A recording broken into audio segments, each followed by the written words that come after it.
Hey guys, so welcome back to my channel. It has been a hot minute since I've actually been on and done a video with you guys. So a lot has been going on. I've basically had back-to-back appointments and things like that. I can't remember the last video I did and what I said because I don't typically watch my videos back, but I do think I spoke to you about what had been going on in the past year. I think I spoke to you about my feeding tube issues and the issues that I had with that, and how the hospital, my local hospital, didn't really take it seriously. Since then, I have a transgastric jejunostomy extensional tube in my stomach at the moment, which is like a GJ tube that has a balloon bumper. That tube has had to be replaced every 2 to 3 months since I had it placed in October last year. And obviously that has had me in a hospital trying to fix that. I also have a date now for my colorectal surgery, which I also spoke to you guys about on my last video. So I'm not sure how much detail I went into last time with regards to my colorectal surgery and what exactly is being done. So they want to give me a loop colostomy. And the loop colostomy is basically, imagine my hands are your colon. So your colon is touched together like this, and a loop colostomy is basically where they slice the top end of your colon so that it opens up like this, but the bottom of the colon, like down here, is still attached. They'll then stitch this side to my abdomen, and then they'll stitch this side to my abdomen, and it'll still be connected inside with a bit of internal intestine here.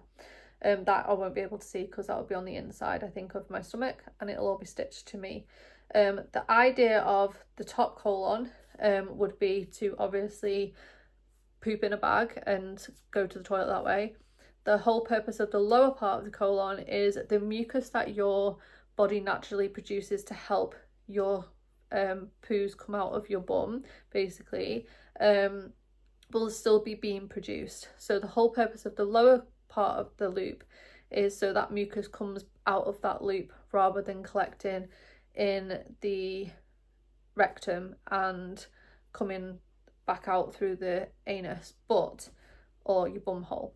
But the problem with that is I have a significant rectocele. So your bum hole is supposed to be flat so that everything comes out of it, no problem. Mine is kind of scooped like this, so it kind of does this, and it's like creates like a pouch. So any mucus that builds up there, I'm not going to be able to know until it's compacted enough to send that signal to my brain to let me know that there's something there. So I've got to try and get that mucus out. Even if it doesn't give me a signal, I have to try and get that mucus out. Because if mucus is left in that passageway too long, it can become calcified and harden, which can then cause pain. And then potentially you would need surgery to remove the blockage. And so that is why they're giving me the bottom loop, so that they're hoping that that mucus will come out of the top part of the lower part of the colon's loop of part of colostomy, instead of collecting in that rectocele. Now they have said because of the way my body and my anatomy is, there is a very high chance it will still collect and I'll still have to remove it, and I may still have problems with that, and if I do, then they could give me a proctocolectomy. But they didn't want to initially do the proctocolectomy and the colostomy surgery together because it's very invasive, which is fine. I totally get that. But they've also said to me that having the colostomy done in the first place, because of my Ehlers-Danlos syndrome, I am at high risk of having getting a parastomal hernia. Now, anybody who has abdominal surgery has a high risk of getting hernias anyway. Somebody with EDS has a higher chance of getting hernias. I think there's something like a 58% chance or a 62% chance of someone who's had a stoma who doesn't have EDS getting a parastomal hernia. For someone with Ehlers-Danlos syndrome, you're looking at around 80 to 95% chance that you're going to get one. Now, every time they go in and do an abdominal surgery with you, that risk will increase even further.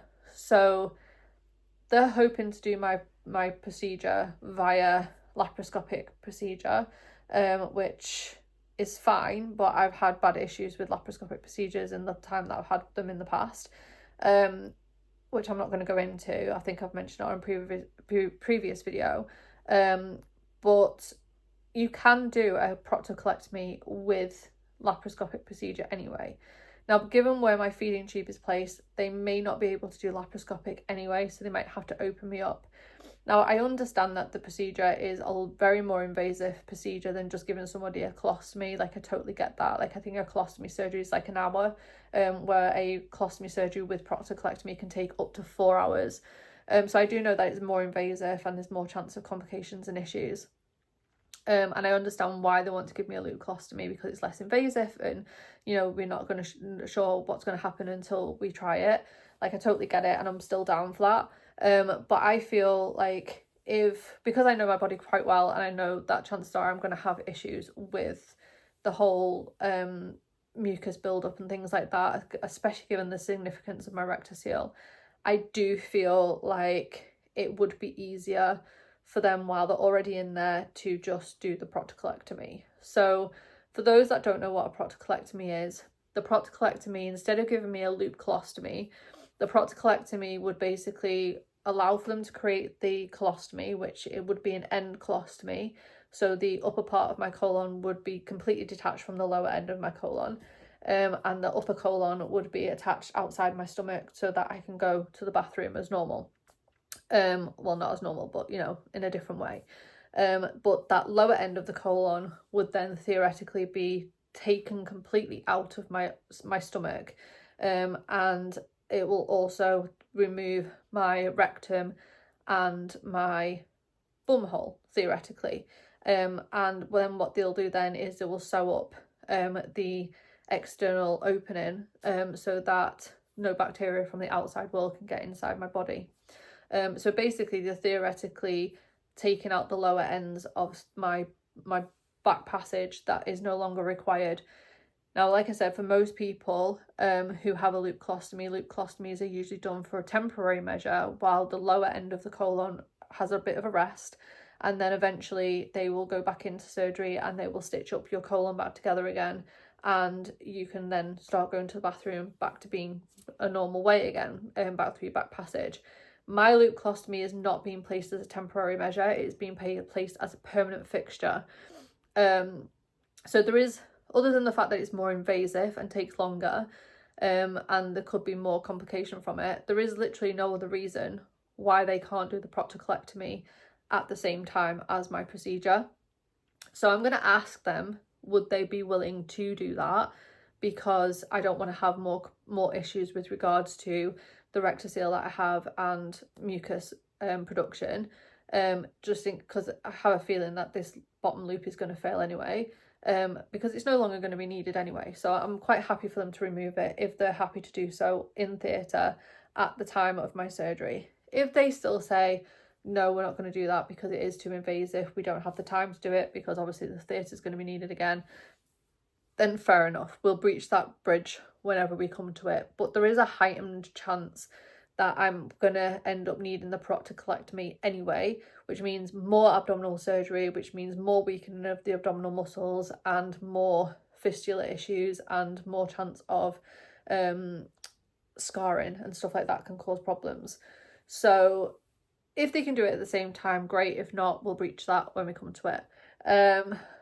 Also, in the last few months, I've had liver scans because my liver enzymes keep going off, and they noticed that my bile ducts are enlarged, but they're not overly worried about it because they can't find a blockage or anything like that. So there is that. So we don't know what's going on there. And secondly, I've also been diagnosed with another condition which I technically already had, but it's got progressively worse. So I have a significant cervical disc degeneration disease in my C4 to C6. So my C6 is worse, between C5 and C6 is worse. That at the moment has been causing since December last year major pain down my left arm, numbness in my left hand, but I can still use it. Like, it's perfectly fine to use. It's not stopping me from doing anything. It's just annoying and painful. Like, it's that painful sometimes I just want to rip my arm off. But obviously I'm not going to do that, because then you get phantom pain anyway. And it's starting to affect slightly my right arm. Because of that, we are going to see or waiting to see a neurosurgeon to see what they want to do about it, because of the pain that it's causing. When I had my MRI, I was kind of out of pain at that point.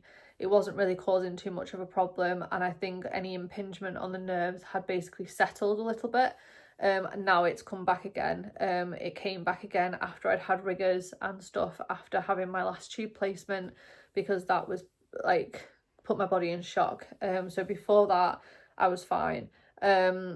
And then all of the pain came back again after all the rigours. So I'm hoping it's going to go away before my operation next week, but we'll see.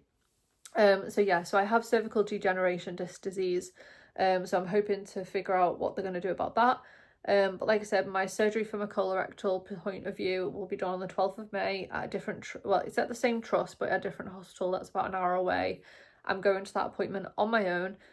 Because I don't unfortunately have anybody to take me that day, so I'm going via patient transport, because I'm not allowed to drive myself out of the hospital when I come home anyway, and there'll be nowhere to keep my car for the duration that I'm there, and no one to pick it up, because the closest people that I have to pick it up live an hour away, so it's going to take them time to get there to get my car to then bring it home.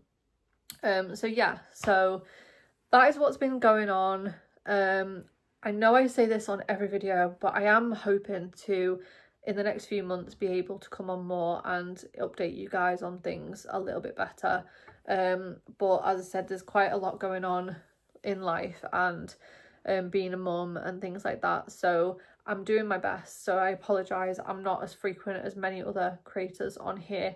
But I do appreciate every single one of you who watches. I do appreciate every single one of you who, you know, takes the time to support me and follow me, and that just absolutely means the world, so thank you. I will keep you guys posted on how my surgery goes and what they decide to do, and if they do decide to give the proctocolectomy or not, and how recovery is going and things. I go in on the 12th of May, providing they don't cancel, because we know NHS, like I said, can cancel up until the minute that they're about to call you down because of emergencies. So hopefully fingers crossed, everything still goes ahead. And yeah, thank you guys so much for watching. Thank you so much for your patience. I hope you're enjoying the weather wherever you are. I hope it's not raining. I know that we're getting a cold spell back through in the UK at the moment, but the last week has been a dream with the weather, so hopefully that continues for some of you. It's a bit cloudy where I am at the moment, but yeah, thank you so much for taking the time to watch, and thanks again for being patient, and I hope to speak to you again soon. Bye guys, take care.